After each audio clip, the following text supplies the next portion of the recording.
Now, Martin, you joined the British Army at a very young age. Right. What happened was my stepbrother, who was 6 months older than I, joined the Air Force. So I figured I would join too. I said, you're too young. 17 and a month, you can't come back. So I decided I wouldn't go to Manchester, I'd go to Rochdale, which is another place in the suburb. The same sergeant was there. He said, hey, I kicked you out a few weeks ago. Don't come back till you're 17, 9 months and a day, which is what I did. But you know, I have to mention something here. All those people who came on the kinder transport, do you know that many of them were arrested when war broke out? As enemy aliens. And I was an enemy alien, but because I think I was with the English family, they didn't touch me. I was working part-time somewhere at a furniture factory after, and the police came in and said, you, and you. These were all people who came under kinder transport, and they arrested them. They sent them to Canada, Australia, or the Isle of Man. Anyhow, the day I was 17, 9 months and a day, I went to Manchester, and the sergeant said, you're 2 hours late. I expected you early. But because I was an enemy alien, I could only join what is called the Pioneer Corps. The Pioneer Corps was a unit that dig ditches, build bridges. When I finished my training, I went to one of the officers. Again, I played soccer, so I knew the sport. I said, listen, shall I tell you stories about the Crystal Night and all the people who were killed? I didn't join the army to build bridges. I want to go to a fighting unit. So he says, I'm going to recommend you to go into the Tank Corps. And there I met a wonderful young man, a Welsh boy, really wonderful. We became great friends. And they wanted volunteers for the glider pilot regiment. So we both volunteered and we both passed. So you were a glider pilot? Yeah, that's what these wings are for. Yeah. A glider pilot who carries troops behind the enemy line, which I'll come to later on. Anyhow, if you want to, I will take you back to June the 3rd. 1944. We're all young, 19, 20, 18. You know. And our general came in and he said, boys, this is it. You remember, I don't have to remind you of the firebombing of London, the destruction of Warsaw and of Rotterdam. It's our turn. But because many of us who are going in first won't come back, this is your chance to write letters. Because over the last 10 days, you have been locked into this air base, no phone calls, no letters. I'll give you some time. Go and write the letters, and we'll mail them. He was specially speaking a section of us. The 6 first gliders will go in. I was one of those who were going to carry in these specially trained, amazingly trained commandos. We're going to capture the bridges behind the enemy lines so the Germans couldn't send reinforcements, and our troops would come and link up with us. So it became very quiet in the room. And I wrote to the family, thanking them for giving me a chance of a new life. I wrote to my stepbrother, who the letter found him in the jungles of Burma. I wrote to my own brother, Leo, who had joined the American Air Force, not knowing he had been shot down over Romania, bombing the oil fields. But Marshal Tito and his partisan rescued him from the Germans. So that's how he survived. And then I wrote to my 3 sisters. Now, what happened to the letters? I found out that in 1942, the trucks came to the orphanage. They took my older sister first, Josephine. And a week later, they came and brought my second sister out of the orphanage, Erna. My little sister, Berta, ran after that truck and said, I want to go with my sister. They kicked her off because she wasn't on the list. The Germans were great with their lists. So she was 11 years old, and she sat at the roadside crying because she had nobody left in the whole world. But not far from there, a French family had just come from church, and Mr. Strobel, who and his wife had 2 young children, Francois and Gerard, 4 and 6 years old, said, did you see the trucks? We'll never see these girls again.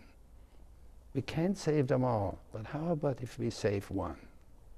So they went to the orphanage. They'd seen my sister walk around a bit and said, how would you like to come and live with us? We will tell the Germans you're our nanny who's come from Normandy to look after our children. But you'll have to wear a cross, and you have to come to church with us, otherwise they get suspicious.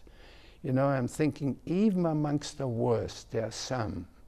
A high-ranking SS officer said to Mr. Strobel, I hear you have your niece here from Normandy to look after your children. If you ever have any troubles, here's my number, you can call me. In other words, he was saying to him, I know she's a little Jewish kid from the orphanage, but if you need any help, I'm here for that. So anyhow, the letters were gone, we shook hands. We looked for our friends to say goodbye. And at 11 o'clock on June the 5th, the night before D-Day, we took off, 6 gliders. We arrived there in moonlight. We could see especially our target. I have a picture that shows actually where the gliders landed. You can see the white nose cones near the bridges. Within 20 minutes, these amazing commanders had killed all the German garrisons. Wow. But it was really unbelievable. And during the night, tens of thousands of our own paratroopers came to link up with us. Always when I come to this point, I say, what enemies were we fighting? Who are the enemies we were fighting? We had yet not discovered the concentration camps. But on June the 6th, D-Day, Colonel Kurt Myers captured 35 Canadians, prisoners, because they didn't have or didn't want to give him the information. He executed them. He executed Canadians? Cold blood.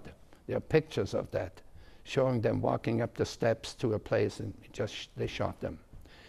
In his lifetime in the war, he executed more than 300 Canadian prisoners.